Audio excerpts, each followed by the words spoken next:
ህዝቡ የዋህ ነው የምንሰጠውን መቀበል ነው አይነት ነገር። አሁን አንተ ሞንጆሪኖን አነሳልኝ እንጂ ደብረ ጽዮንን ደግሞ አንድ የሰማሁት በጣም የገረመኝም ያሳቀኝም ነበር። የኢትዮጵያ ህዝብ እኛን ይናፍቃል እኮ ብለው የሚናገሩ ነው። እንኳን ከነሱ ጋር ይቅርና ኢህአዴግ እንኳን አንድ ድርጅት የተባለው እንደው ስሙ ግንባር ሆነ እንጂ የአንዳችን መተዳደሪያ ደንብ በቋንቋው ብቻ ተቀይሮ ሌላው የሚተዳደርበት ስለነበረ እንደ አንድ ፓርቲ የሚቆጠረው ኢህአዴግ እንኳን ተበትኗል፣ ፈርሷል። ህወሓት ኢህአዴግ ከዚህ በኋላ ከሌሎቹ ጋር አብሮ መምጣትም አይችልም። ጽምዶ የሚባለውም ነገር ሪሞቱ ያለው በእጁ ነው። ሶ በፈለገ ጊዜ ኦን ያደርገዋል፣ ኦፍ ያደርገዋል። በፈለገው መንገድ ፖለቲካውን ማጫወት ይሄድበታል እንጂ ጽምዶንም ህወሓት ይዞት አንድ እርምጃ መራመድ አይችልም። በእርግጠኛ ሻዕቢያም በኦላም መካከል እንዲህ አይነት ትልቅ ስንጥቃት መፈጠሩ በኋላ መዋጋታችን አይቀርም የሚል ስንጥቃት መፈጠሩ የፌዴራል መንግስቱን ምን ይጠቅመዋል?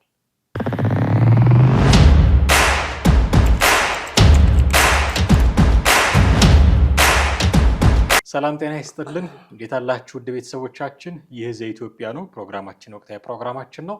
ከእናንተ ጋር ቆይታ የምናደርገው ደግሞ ቴዎድሮስ ካሳና ማህደገፋንን የህወሓት ከፍተኛ አመራር ከሆኑት መካከል የጽህፈት ቤት ኃላፊ እንደሆኑ የሚነገርላቸው ወይዘሮ ፈትለወርቅ ገብረ እግዚአብሔር በቅጽል ስማቸው ሞንጆሪኖ ከሰሞኑ በጣም አነጋጋሪ ሀሳብ ሰንዝረዋል በሚል የብዙ ሰዎች ሀሳብ መለዋወጫ ሆነዋል። ብልጽግናን ካስወገድን በኋላ ደግሞ የዋንጫ ግጥሚያ ይኖርብናል ብለዋል። ከጽምዶ ብለው ከሚጠሩት ስብስብ ጋር ማለታቸው ነው። ይህንን ጉዳይ ትንሽ ማየት ያስፈልገናል። በሰፋ አድርገን ለማየት እንሞክራለን ከባልደረባይ ቴዎድሮስ ካሳ ጋር በመሆን እስከ ፕሮግራማችን ፍጻሜ ድረስ አብራችሁን ቆዩ። ሀሳብ፣ አስተያየት፣ ጥያቄዎቻችሁን እያጋራችሁን ከኛ ጋር እንድትቆዩ በአክብሮት እንጋብዛችኋለን። በቀጥታ ወደ ዛሬው ፕሮግራማችን እናልፋለን። አብራችሁን ሆኑ። ቴዲ እንዴት አለ? እንዴት ነህ? ሰላም ነው አለን። በመግቢያ ላይ ለማለት እንደሞከርኩት ሞንጆሪኖ በጣም አስገራሚ ነገር ተናግራለች። እኔ እንደውም ብላይሆን ይሄንን ነገር ምክንያቱም የትግርኛ ቋንቋ የመስማት እንትን ለሌለን ሰዎች ሌላ ሰው ሲተረጉም አሳስቶባት ነው እንጂ በትክክል እንደዚህ አትልም ሞንጆሪኖ የሚል ምክንያቱም ተናገረች የተባለው ነገር በጣም አስደንጋጭ ነገር ነው። እና ቪዲዮውን አገኘው፣ በትግርኛ የተናገረችውን ቪዲዮ አግኝቼ ትራንስክራይብ አደረግኩት ጉግል ላይ በኤአይ ቀላል ነው። አሁን ትግርኛውን ጽሁፍ አመጣልኝ። ዜን ጉግል ትራንስሌት ወደ አማርኛ ያደረግኩትና ቀጥሎ ማነባውን ነገር ነው ያመጣልኝ እና እንስማው። እና ቪዲዮ ላይ እንዲህ ነው የምትለው። ከተጀመረ የምትለው ውጊያውን ጦርነቱ ከተጀመረ የተለያዩ መልኮች የጋራ ሀዘናችን ማለት ቁስላችንን ስንመለከተው የተለያዩ ጥያቄዎች ያሏቸው ኃይሎች ሆነን ነው በጋራ ሀዘናችን የተገናኘ ነው። በዓላማ፣ በፕሮግራም፣ በሃይማኖት፣ በእምነት ጉዳዮችና በሌሎችም አንድነን ማለት አይደለም። በአጋጣሚው ተገናኝተን ነው አንድ እየሆንን ያለ ነው። እኛና ሻዕቢያ አንድ አይደለንም። የምንለያይባቸው ፖለቲካዊ አቋሞች አሉ። እኛና የተለያዩ የፖለቲካ ኃይሎች ወይንም ድርጅቶች የምንለያይባቸው በርካታ ጉዳዮች አሉ። ከሻዕቢያ ጋር ይሁን ከሱዳን ጋር ይሁን ወይንም ከሌሎች ጋር የምንለያይባቸው በርካታ ጉዳዮች አሉ። አንድ የሚያደርገን ነገር ግን አለ። እርሱም የብልጽግና ስርዓት የሁላችንም አደጋ ነው የሚለው ነው። ስለዚህ በዚህ ላይ ነው የምንገናኘው። በዚህ ላይ ነው አብረን የምንሰራው። ከተሞክሮ ልንወስደው የሚገባን ነገር እንኳን ይሄ የጋራ ሀዘን አለን የምንለው ይቅርና በብዙ ጉዳዮች ልዩነት ካላቸው ኃይሎች ጋር የተፈጠረው አንድነት ኢህአዴግ የሚባለው ሲፈርስ ኢህአዴግ እኮ የኦሮሞ ኃይል፣ የአማራ ኃይል፣ የደቡብ ኢትዮጵያ 4 ድርጅቶች ሆነን በሩቁ እንኳን የፖለቲካ ፕሮግራማችን አንድ አይነት ነበረ። ግንኙነታችን ስትራቴጂካዊ ነበረ። አንዲት አይነት ፕሮግራም በተለያዩ ቋንቋዎች ተጽፋ ነበር አንድ ላይ እንሰራ የነበረው። ደግሞም አንድ ድርጅት ማለት ይቻል ነበረ። ግንባር ስለሆነ ብቻ ካልሆነ በስተቀር የሁላችንም ፕሮግራም ወደ አንድ ፓርቲ የተቃረበ ነበረ። በዚህ ደረጃ እንኳን የነበረን አብረን የነበርን ሲሆን እንዴት እንደተካድንም ይታወቃል። ቃል በቃል ያለችው ይሄ ነው። ትግርኛ ማንሰማ ሰዎች እንዲህ ባለ መንገድ እድሜ ለቴክኖሎጂ ያለችውን ነገር ማግኘት ችለናል። እና ምንድን ነው የምትለው? አብረን ብልጽግና የሚባል ጠላት አለን። እሱን ካስወገድን በኋላ አንድማ አንሆንም፣ እንለያያለን። እንኳን አሁን ከሻዕቢያ ከሱዳን እና ከሌሎች ነው ያለችው። ሌሎች ማለት ይታወቃል ሀገር ውስጥ ያሉት የኦሮሞ ነጻነት ሰራዊትና ፋኖ ናቸው።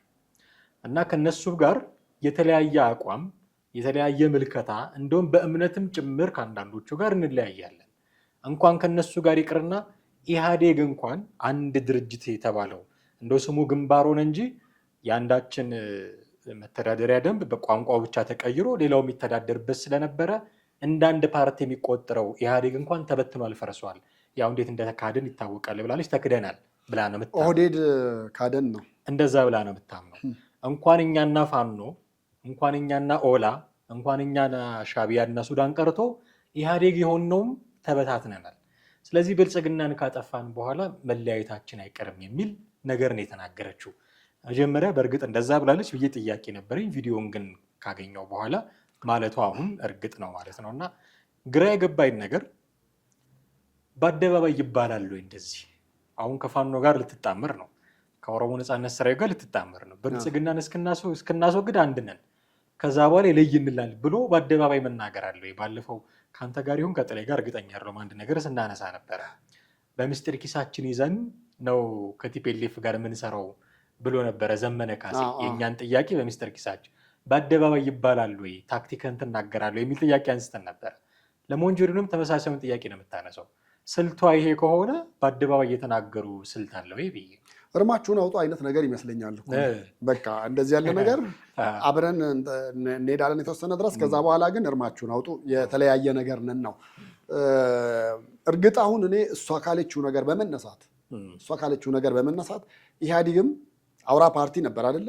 አውራ ፓርቲ ሆኖ ሌሎች ፓርቲዎች ደግሞ በአጃቢ ሆነው ነበር፣ አጋር ነበሩ። እንደውም አብዲሌ ነው አጋር የሚለው ነገር አያስኬድም። እና የምን አጋር ነው? እኛ የትዳር አጋር ነገር አደረጋችሁት ወይ? እንደዛ የትዳር አጋር ሚስትህን እንደዛ እኛ ሚስትህን ነው አይነት ነገር ጥያቄ አንስቶ ነበረ። ተገቢ ነገር ነው። አጋር ነው የሚለው እንግዲህ መጽሐፍ ቅዱስ ላይም የሚለው አጋር ነው። የትዳር አጋርህን ረዳት ነው የሚል ረዳት አይደለንም ያላት መጽሐፉ ነው ያለው። እሱን ነው ከራሱ ፊት ለፊት የተጠቀምነው። ፌሚኒስቶች በዚህ ዙሪያ የሚተነትኑት ካለ ደግሞ ሊተነትኑ ይችላሉ። እንደ ታክሲ ረዳት ነው የሚታዩት፣ እንደ አውሮፕላን ነው። እሱማ እግዚአብሔርም ረዳቴ ነው ይባላል። ረዳት ስትል ብዙ አይነት ነው። ለምን አሳንሰው እንደማዩት ባይገባኝም ከረስ እንዳንወጣ ያው ረዳት ሲባል ብዙ ጊዜ የሚታሰበው አጋዥ የሆነ አነስ ያለ በአቅም የደከመ ምናምን ብለው ስለሚያስቡ አይምሯቸው ውስጥ የሚመጣው ከዛ አንጻር ነው። ግን አጋር ስንባል እንደሚስት አይደለንም የሚለው የእነ አብዲሌ ንግግር፣ የእነ አብዲሌ አያያዝና አነጋገር ትክክለኛ ነበር። ለምን መሰለ? አውራ ፓርቲው በአውራነቱ እሱ ያለውን ነበረ ቀጥታ ይፈጸም የነበረው። የመቃወም መብትስ ነበራቸው ወይ? አልነበረም። ኦህዴድ እኮ መቃወም አይችልም ነበር አይደለም? በፖለቲካ ፕሮግራም ላይ የሚመጡትን አጀንዳዎች መቃወም ትቶ የሚሾምበትን እንኳን እኮ ኖ እከሌ እንዲሾም አልፈልግም ዲዘርቭ አያረግም ማለት እንኳን እኮ አይችልም ነበር። ይሄ የታወቀ ነው አይደል እንዴ?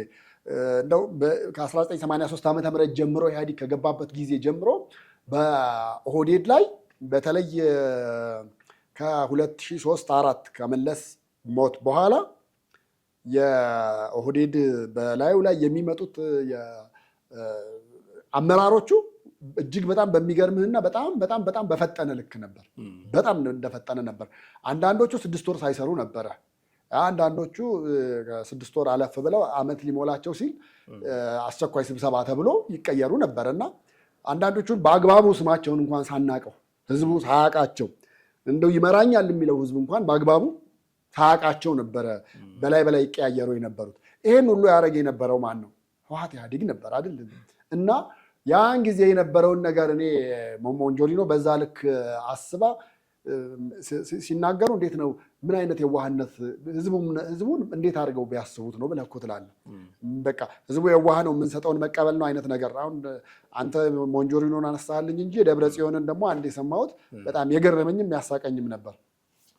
የኢትዮጵያ ህዝብ እኛን ይናፍቃል እኮ ብለው የሚናገሩ ናቸው። እኛን ናፍቋል ህዝቡ እንምጣለት አይነት እናንተ ናፍቀናቸው እሱንማ ልናየው አይደል እንዴ? አሁን እውነት ተናፍቀው ከሆነ የህዝቡንም እንግዲህ እዚህ የምናወራው ላይም ሰው ናፍቃል አልናፈክም ብለህ ጠይቀው። ከዛ ኮሜንት ይስጠን። መቼም ፌስቡክ፣ ዩቲዩብ ምናምን ጥሩ ነገሩ ይሄ ነው። ሀሳብን በነፃነት እንደፈለክ የምትገልጽ ነው። እንግዲህ ሞንጆሪኖን በዛ ልክ የደብረ ጽዮን የኢትዮጵያ ህዝብ ህወሓትን ናፍቋል እኛን ናፍቋል ብሎ ካለ በኋላ ነው አብራ አያይዛ ይሄንን ግን እንደዚህ ብትናፍቁም ብትሉም በዚህ ልክ የምንሄደው በኋላ ላይ የየራሳችን የሆነ መስመር አለን ነው። እሱን አንድ ትይዝልኛለህ። ሁለተኛ ህወሓት ኢህአዲግ ከማን ጋር አንድ ሆኖ ያውቃል? ከማን ጋር እስኪ ንገረኝ። ከጎረቤት ሀገር ነው? ከነ ኤርትራ፣ ሱዳን፣ ሶማሊያ በቃ ኬንያ ጋር ብቻ ነው ምንም ነገር ያልነበረን እውነት ለመናገር ምንም። አንዳንዴም የነሱ የሙርሌ ጎሳዎች መጡ ገቡ ወሰዱ እንዲያደርጉ ምናምን ነገር የሚባል የምትሰማቸው ግጭቶች ነበሩ። ከዛ በዘለለ ግን ኢህአዲግ እንኳን ከሌላው ፓርቲ ጋር እንኳን ከሌላው ጎረቤት ጋር አንድ ሊሆን ቀርቶ ራሱም አንድ አልነበረም አይደል እንዴ? ራሱም አንድ አልነበረም። በሁሌ እንፍሽፍሽ እያሉ ሁሌ ስብሰባ የሚመጡት ምንድን ነበር የነበረው? በቃ በመካከላቸው ያለውን የተለያዩ የመለያየት አጀንዳዎች መሀል ያለውና መቀሌ ያለው ለየቅል ነበሩ። በቃ ሁለቱ ሁሌ በህወሓት ኢህአዲግ ስብሰባ ላይ ሁሌ ፋይት ነበር። ራሱ እንኳን አንድ ያልሆነ ፓርቲ ራሱ እንኳን አንድ ያልሆነ ድርጅት እንዴት አድርገህ ነው መልሰህ ደግሞ ከሌሎች ጋር ከነ ዘመነ ጋር በለው ከኦላ ጋር በለው እንዴት ነው አብረህ ስተጉዘህ? ቀድሞ የሚከዳ እኮ ነው እንደውም ኢህአዲግ ነው። ማነው ከዳተኛ ብለህ ብትል ለምን እናውቃለን እኮ ብዙዎቹ። በነገራችን ላይ ኦህዴድ ብቻ አይደለም፣ ኦህዴድ ብቻ ሳይሆን የአማራው ፓርቲ አብዛኞቹ አመራሮች ከየት የመጡ ነበሩ? ከኢሃፓ፣ ኢህድን፣ መኢሶን ምናምን ከሚባሉ ፓርቲዎች የመጣ ነው። በጎንደር በነበረው ጉዟችን የአዲሱ ለገሰን ከተማ አየናት። ሁሌ እየመጣ የሚወዳደርበት ነው ተብሎ አስበው። ሀውዜን ድብደባ ሲፈጸም እዚህኛውም ተፈጽሞ ነበረ፣ አማራ ክልልም ተፈጽሟል፣ እዛው ትግራይ ውስጥም ደግሞ ተፈጽሟል። ግን እነዛ ለፖለቲካ ተጠቀሙበት። እነዚህ ግን አንዲት በድንጋይ ብሎኬት የታጠረች ትንሽዬ ሐውልት ከመስራት የዘለለ አንድም ነገር አልሰሩበትም። እና ከማን ጋር ነው አንድ ሆነው ኖረው እንደገና መልሰን እንዘልቃለን አንዘልቅም የየራሳችንን ነገር ይዘን እንሄዳለን ብለህ ለማለት እኮ መጀመሪያ ራስህ አንድ ነህ ወይ? ቀጥሎ ደግሞ ከዚህ በፊት አንድ ሆነህ ታውቃለህ ወይ? አሁን ከሚዘረዝራቸው ጋር ከማንም ጋር እኔ ህወሓት ኢህአዲግ አንድ ይሆናል ብዬ በፍጹም ማሰብም ይከብዳል። ቤተሰብ ውስጥም የፖለቲካ አመለካከት አለ የነሱ ደግሞ በጣም ብዙዎቹ፣ የሚገርም በጣም ብዙዎቹ በዛ ልክ ነው። እና የድርጅት ሳይሆን የቤተሰብ የአንድ ቤተሰብ ፓርቲ እንደሆነ አድርጌ ነው ማስበው እንጂ ምንም እኔ ህወሓት ኢህአዲግ ከዚህ በኋላ ከሌሎቹ ጋር አብሮ መምጣትም አይችልም። ጽምዶ የሚባለውም ነገር ሪሞቱ ያለው በእጁ ነው። ሶ በፈለገ ጊዜ ኦን ያደርገዋል፣ ኦፍ ያደርገዋል። በፈለገው መንገድ ፖለቲካውን ማጫወት ይሄድበታል እንጂ ጽምዶንም ህወሓት ይዞት አንድ እርምጃ መራመድ አይችልም። በእርግጠኝነት መናገር የሚቻለው ያው እሷ እንደዚህ ያለች እንጂ አስታውሳለሁ ከዚህ በፊት በነበረም ፕሮግራም ይሄ ጽምዶ የሚባለው ነገር ሲመጣ አይ እነዚህ ሰዎች እንደ ቢሳካላቸው መንግስትን ማውረዱ ቢሳካላቸው በሚቀጥለው ቀን እርስ በርስ ውጊያ መግጠማቸው አይቀርም የሚል ነገር አስታውሳለሁ። በተደጋጋሚ እናነሳ ነበረ እና እንዲህ ብትልም ባትልም መጀመሪያ ይሳካላቸዋል ላይ ጥያቄ ታነሳለህ። በሚሉት ልክ ተሳክቶላቸው መንግስትን አሸንፈው ስልጣን ይዛሉ ወይ? ራሱን የቻለ ሌላ ጥያቄ ነው። ግን ኢፍ ቢሆን ቢሳካላቸው በማግስቱ ውጊያ ውስጥ እንደሚገቡ እሷ እስክትነግረንም አንጠብቅም ነበረኛ። ምክንያቱም መሬት የሚባል ጉዳይ አለ የሚያጋጫቸው፣ ወልቃይት ራያ ምናምን የሚባል ስርዓት የሚያጋጫቸው፣ ዘረኝነት ተረኝነት እየተባባሉ ስም እየተሰጣጡ በጣም ብዙ የሚያጋጫቸው ነገሮች ያሏቸው አካላት ስለሆኑ እንደው ዝም ብለው በሰላም ይመራሉ ብሎ ማለት አይደለም። ግን ግልጽ ያደረገልን ነገር አሁን የሞንጆሪኖ ንግግር በመንግስትን ቢያሸንፉም ባያሸንፉም እጣ ፈንታችን ውጊያ መሆኑን ነው እየነገሩ ያሉት እነዚህ ሰዎች። ቃል በቃል እኮ አሁን የሞንጆሪኖን ንግግር ሼፕ ብናደርገው ደግፉን፣ አግዙን፣ መንግስትን እንገልብጥላችሁና ከዛ እንዋጋ፣ በቃ እንደዛ ነው በትክክል እያለች ያለችው። እና የአሸናፊዎች አሸናፊ ጨዋታ ነው እኮ የሚሆነው አሁን ግልጽ በሆነ ቋንቋ እንደዛ ነው ያለችው። እና እነዚህ ሰዎች አሁንም ጦርነት ላይ ነው ያሉት። አሸንፈው ራሱ ጦርነት ስለማድረግ ነው የሚያስቡት እና ሁልጊዜ በጦርነት አዙሪት ውስጥ ሊከቱን ነው የሚያስቡት። ከዚህ አሁን እሷ ከምትናገረው ነገር እንደዚህ እየተናገረች እንኳን እኔ አሁን እስከዛሬ ድረስ እንግዲህ ይህንን ነገር ስንሰማ ስንት ቀን ሆናል። እንደው እንበል 2-3 ቀን ካፕል ኦፍ ዴይስ አለፈ እንበል። የተናገረችው ቆየት ያለ ቢሆንም ሜቢ 4-5 ቀን ቢሆን ያው ትግርኛ ስለሆነ ሙሉ የተናገረችው ከዛ ውስጥ የተቆረጠው የተተረጎመ ሲደርሰን ነው ትኩረት የምንሰጠው። ስለዚህ ብዙ ነገሮች ተናግራለች፣ ግን ጽምዶን ፈልጋለን የሚሉት አካላት ሰምተዋታል በእርግጠኝነት። እስካሁን የሰጡት መልስ የለም። አብረን ብልጽግናን ካሸነፍን በኋላ እንዋጋለን፣ ጨዋታ አለብን፣ የዋንጫ ጨዋታ ብላ ተናግራ መልስ የሰጣት አካል የለም እስካሁን። እንተባበራለን ስትል አዎ አብረን እንተባበራለን፣ አብረን እንሰራለን በግልጽ ቋንቋ አስረስ ማረ ዳምጤ ያስቀምጧል። አብረን እንሰራለን ብሎ ካሸነፍን በኋላ እንዋጋለን ስትል ግን ቄሱም ዝም መጽሐፉም ዝም ነው ያለው። እና እነዚህ ሰዎች ምንድን ነው ዓላማቸው? በእርግጥም እንደ ቲፒኤልኤፍ ሁላችንንም በጦርነት አዙሪት ውስጥ ሊያስኬዱን ነው የሚፈልጉት የሚል ከባድ ጥያቄ እንድታነሳ ያደርጋል። ይሄ ነገር ከምን መሰለ፣ በነገራችን ላይ መነሻው አሁን ጽምዶን ሰው ብዙ ጊዜ ብዙዎችን ፖለቲከኞች ያነሱታል። ጽምዶ በዚህ መንገድ ነው፣ ጽምዶ መኖሩ ጥሩ ነው፣ አሁን ያለውን የኢትዮጵያ ውስጥ ያለውን መንግስት ጥለንኛ ለመሄድ ለመያዝ ደግሞ በጋራ ሆነን የበለጠ ጥሩ ነገር ይኖራል ነው። ጽምዶ የሚለው ነገር የተፈጠረው መጀመሪያ የራሳቸው ሰዎችም አንዳንዶቹ ከነሱ አፈንግጠው የወጡት እየተናገሩ ነው ያለው። ኢሳያስ ከኢትዮጵያ ጋር መራራቅና መቃቃር አይነት ነገሮች ሲመጡ እነዛ መንግስት አሁን እነሱ ምን ያስባሉ መሰለ፣ ህወሓት መንግስት ኤርትራ ትግራይን እንድትወጋ ይፈልጋል ነው። ትግራይን እንድትወጋ ስለሚፈልግ እኛ ደግሞ ከመወጋታችን በፊት ወይ ደግሞ ጦርነት ውስጥ የማያልቀው ጦርነት ውስጥ ከመግባታችን በፊት አንድ ስምና ስያሜ ሰጥተን የህዝብ ለህዝብ ግንኙነት ብለን እንጀምረው ተባለ። ለምን? የመንግስት ለመንግስት አይችሉም። ፌደራል መንግስት አይደሉም እነሱ። እንደ ሀገር ስላልሆኑ አንድ እርምጃ መራመድ አይችሉም። አሁን እኮ ብዙ ጊዜ ከፕሪቶሪያው ስምምነት ጋር በተያያዘ ብዙ ጊዜ ክላሽ የሚያደርጉ ስራዎችን እያከናወኑ ያሉት አንድም ሀገር ሳይሆኑ ማድረግ አለመቻላቸውን አምነው መቀበል አልቻሉም። ማሲንጋ በሄደ ጊዜ እኮ ሊያስጠነቅቃቸው የቻለው ምንድን ነው?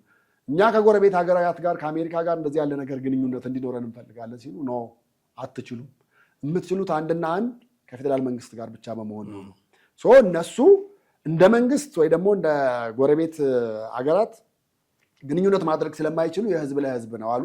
ከዛ በኋላ ደግሞ አይ በዚህ ሁኔታ ከቀጠልን ብልጽግና እኛን ከኤርትራ ጋር ግጭት ውስጥ ስለሚከተል ጽምዶ ብለን እንጀምርበት አሉ። ጽምዶ የማን ነው? የሁለቱ ሆነ። ቀጠለና ደግሞ ወደ ፋኖ መጣ፣ ቀጠለ ወደ ኦላ፣ አንዳንድ እያለ ነው የሚሄደው። ይሄ ነገር ለኢትዮጵያ ስጋት የሚሆንበት ምክንያት ምን መሰለ? ግብፅ በሶስት አይነት ምክንያት ነው ኢትዮጵያ ላይ ጫና ልታሳድር ወይ ደግሞ ልትጎዳ የምትችለው። አንደኛ የውስጥ ለውስጥ የሀገር ውስጥ ያለውን እርስ በርስ አለመስማማት ነው፣ አሁን ያለውን ኮንዲሽን ማለት ነው። እሱ ተሳክቶላታል፣ እየሄደ ነው ያለው። ሁለተኛው ከጎረቤት ሀገራት ጋር የሚኖር ነው። ከጎረቤት ሀገራት ከሱዳን ጋር፣ ከኤርትራ ጋር፣ ከሶማሌ ጋር ሰላም እንዳይኖር ፒስ እንዳይኖር ያሉት ነገሮች ወደ ግጭት እንዲያመጣ ነው። ሶስተኛና የመጨረሻው ደግሞ ከዓለም አቀፍ ተቋማት ጋር ኢትዮጵያ በዛ ደረጃ እንድትገለልና የምትረዳውን ገንዘቦች ምናምኖች ሁሉ ነገር እንዲቆሙ ብሎክ እንዲደረግ ነው። በዛ በኩልም እየሄደችበት ያለው ነገር አለ። አንደኛው ጽምዶ የሚለውን ነገር ሲያካሂዱ ማለት ግብፅ ቁጭ ባለችበት እየሰሩ እየፈጸሙ እየተከናወነላቸው ያለው ነው። በነገራችን ላይ ይህን ሰሞን ባለፈው ሳምንት በተለይ ከአንድ ሳምንት ነው ከሁለት ሳምንት በፊት በአጠቃላይ ህወሓት ስብሰባ ላይ ነበር እና እንደውም የድሮን ፍራቻ ግራውንድ ውስጥ ነው ዋሻ የዞሩ ነው የሚሰበሰቡት። አዎ እንደዛ ተብሏል። ስልክ ከቤታችሁ ይዛችሁ እንዳትወጡ ተብሎ ማንም ስልኩን ሳይዝ እዛው ጥሎ አይነት ነገር ነው የመጣው። ምንም አይነት መሳሪያ ከነሱ አጃቢዎች በስተቀር ማንም እንዳይዝ፣ ሰብሰብ ብለውም እንዳይሄዱ፣ በቃ በጣም ብቻ ብዙ ነገር ሞክረዋል ከድሮን እይታ ለመራቅ ሊመጣ የሚችለውን ጥቃትም ከመፍራት እና በዚህ አይነት ሁኔታና ስጋት ውስጥ ያሉ ሰዎች እንደገና ሰላም ፈጥራ ፒስ ፈጥራ ከሌሎቹ ጋርም ህብረት ፈጥራ መምጣት ሲገባ ኖ መሆን አይችልም፣ የእያንዳንዳችን እንሂድ፣ የጋራ ጠላታችን ነው እናሸንፈው፣ ከዛ በኋላ ግን ሌሎቻችሁም ላይ ያው ዞሮ እኮ ደግሞ ከገቡ በኋላ ያላወራርድ ነው ሂሳብ አለ ደግሞ ማለታቸው አይቀርም። ማ ጋር ሲባል ሁሉም ጋር፣ ከሶማሊያ ጋር ሊሆን ይችላል፣ ከኦላ ጋር ሊሆን ይችላል፣ ከአማራ ጋር ሊሆን ይችላል። በቃ ከሁሉም ጋር በየቦታው የጣዱት አለ እና እሱ አንደኛ። ሁለተኛ የመሬት ጉዳይ ነው። ተደጋጋሚም የህዝቡን ቀልብና ልብ ለመሳብ እየተጠቀሙበት ያለው የመሬት ጉዳይ ያበቃለት ነው። ምናልባት ይሄን ነገር ሊያንቀሳቀሰው የሚችለው መንግስትና መንግስት ብቻ ነው። ይሄ ነገር ያለው ምናልባት በመንግስት እጅ ነው ካርዱ ያለው። ከዛ ውጪ ሀራ መሬት የተባለው ይሁን ሌሎች መሬቶች ወደ ትግራይ እንዲገቡ እኛ ለድንበራችንና ለህልውናችን ነው የሚሉት። ሁለቱን ነገር ነው የሚያነሱት። በነገራችን ላይ ህልውናችን አንደኛ ህልውናችን አደጋ ላይ ወድቋል ነው። ሁለተኛው ደግሞ የመሬት ጉዳይ ነው ደጋግሞ የሚያነሱልህ። ግን እኔ ሁለቱም የነሱ ቅዠት ነው እንጂ ህወሓትም ሞንጆሪኖም ባነሳቸው ሀሳብ ምንም ይሳካላቸዋል የምትለው ነገር መቼም መኖር አይችልም። ግን ህዝቡም ያሳዝንህ ዋጋ እየከፈለ ይቀጥላል። አሁን በየመንገዱ በ20 ትናንትና ነው አይደል? ትናንትናም አፈሳ ነበር በከተማ ውስጥ እናቶች ወጥተው ሲሉ ቪዲዮ የተቀረጸ እየተለቀቀ ነበረ እና አይቼዋለሁ። በጣም የሚያሳዝን ነው መንደር ውስጥ። አሁን እኮ እነዛን ካድሬዎች እንኳን መስደብ አትችልም ነው የሚባለው። እንደ ወንጀል ነው የሚታየው። መከልከል፣ መንገድ መዝጋት፣ ልጅህን ለማስጣል ትግል ውስጥ መግባት እንደ ወንጀል እየታየ እየታሰሩ ነው። 12ኛ ክፍሎች ደግሞ ሊፈተኑ ገብተዋል አይደለ? በራሳቸው ስኬጁል እንፈትናለን ብለው አስገብተዋል። እውነት እነዚህ ልጆች ከገቡ በኋላ ሲወጣሉ ወይ ነው ወይስ እስከ መስከረም ውጤቱን አይተው መስከረም ላይ ውጤት ያልመጣላቸውን ወደ ትግል ውጤት የመጣለትን ወደ ካምፓስ በየትኛው በማን ገንዘብ በማን በጀት ነው ይሄ ነገር ሊቀጥል የሚችለው? በእርግጥ አሁን ከትናንት ወዲያ ያጸደቁት በጀት አለ የሚገርምህ ማለት ነው። በጣም ከፍተኛ በጀት ነው ያጸደቁት። ያን ምንድን ነው ከራሳችን አቅም ተጠቅመን ነው ብለው ያሉት። ያን ያህል ገንዘብ እዚህ ስልጣን ላይ ያሉ እንኳን ለትግራይ መድበው የማያውቁ አሁን እዛ ላይ የአዛኝ ቅቤ አንጓች አይነት ጉዞ እየሄዱ ነው ያለው እና ያ ነገር እኔ ይሆናል አይሆንም በአብላጫው ፐርሰንት የማይሆን የማይሳካ አይነት ነገር ነው። እንዲሁ ትውልድ እያስጨረሱ መቀጠሉ ካልሆነ አሁን ባየነው ሁኔታ ብዙዎቹ አክቲቪስቶች ርቀዋል ከነሱ። ለምን አይተዋል እና በዛ ልክ ሞንጆሪኖ ያወጣችው ነገር ውስጣቸው ያለውን የተደበቀውን ነው አደባባይ ያወጣችው። ይሄ የወጣው ነገር ደግሞ ምናልባትም ለእነዘመነ ካሴም ለኦላ መሪዎችም ለኤርትራውያኑ የጥያቄ ምልክት ሆኖባቸው እንደሚቀጥል እርግጠኛ መሆን ይቻላል። ከዚህ ጥቅም ፌዴራል መንግስቱ ምን አይነት ጥቅም ያገኛል የሚል ጥያቄ ግን አንስተን ማብቃት የምንችል ይመስለኛል። ምክንያቱም ይሄ ቀደም ተብሎ የተነገረ ንግግር እነዚህ ሰዎች አብረው እንዳይሆኑ ማድረግ የሚችል እንዲህ አይነት ፖቴንሻል ያለው ንግግር ነው። እንዋጋታለን በኋላ ከአሸነፍን በኋላ የሚል ንግግር ወይ እነዛ ራሳቸውም ቀድመው አስበው ካልሆነ በስተቀር ስንጨርስ እነሱም ዝም ስላሉ እንጂ እንዋጋታለን ምናምን ብሎ አስበው ካልሆነ በስተቀር እኛ ከእነሱ ጋር አብረን ለመስራት እያሰብን እያቀድን ባለንበት ሰዓት እነሱ እኛን ስለመውጋት ያስባሉ ወይ የሚል ጥያቄ መፍጠሩ አይቀርም። ስለዚህ ትልቅ ክራክ ነው ጽምዶ የሚባለው ነገር ላይ የሚፈጥረው ማለት ነው።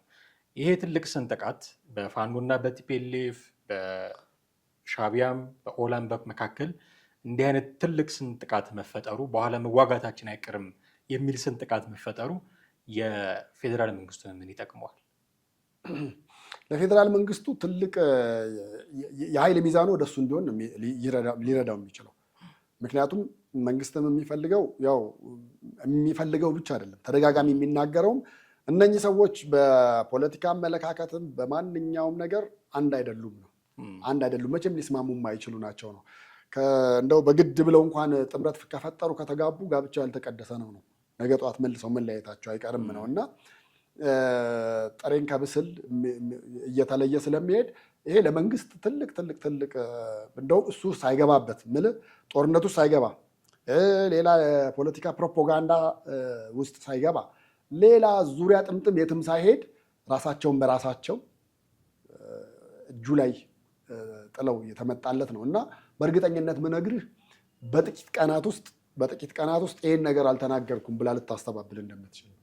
ምክንያቱም ይሄ አንዳንዴ አሁን የህወሓት አመራሮች ጋር ምን ችግር አለ መሰለህ፣ እንዲህ እየተናገሩ እያወሩ ካሜራው እነሱ ጋር ሲሆን ማይኩ እነሱ ጋር ሲሆን በጣም ስሜት ውስጥ ከመግባት ይጀምሩና የሚናገሩት ነገር ውስጣቸው ያለ ግን መነገር የሌለበት ነው። ይሄ ፐብሊክ መሆን የለበትም፣ ለህዝብ ይፋ መውጣት መቻል የለበትም ብለህ የምትለውን ነገር ግን ውስጣቸው መጀመሪያ ሻይ ቡና ሲሉ ኦፍ ዘ ሪከርድ ያወሯትን ነገር መልሰው በሞቅታ እዛ ላይ ያወሯታል እና ለመንግስት ይሄ በቃ ከመጣሽ ማርያም ታምጣሽ አይነት ነገር ነው እና በየቦታው በዛ ልክ ተበታትነው መቀጠላቸው እና አንድ መሆን እንደገና ኔክስትም ይህን ማሰባ እንዳሰቡ የሚያሳይ አይነት ነገር ስለሆነ ለመንግስት እንደ ማስረጃ ነው። ሰብስበው ለዓለም አቀፍ ተቋማት ሊያሳይ ይችላል።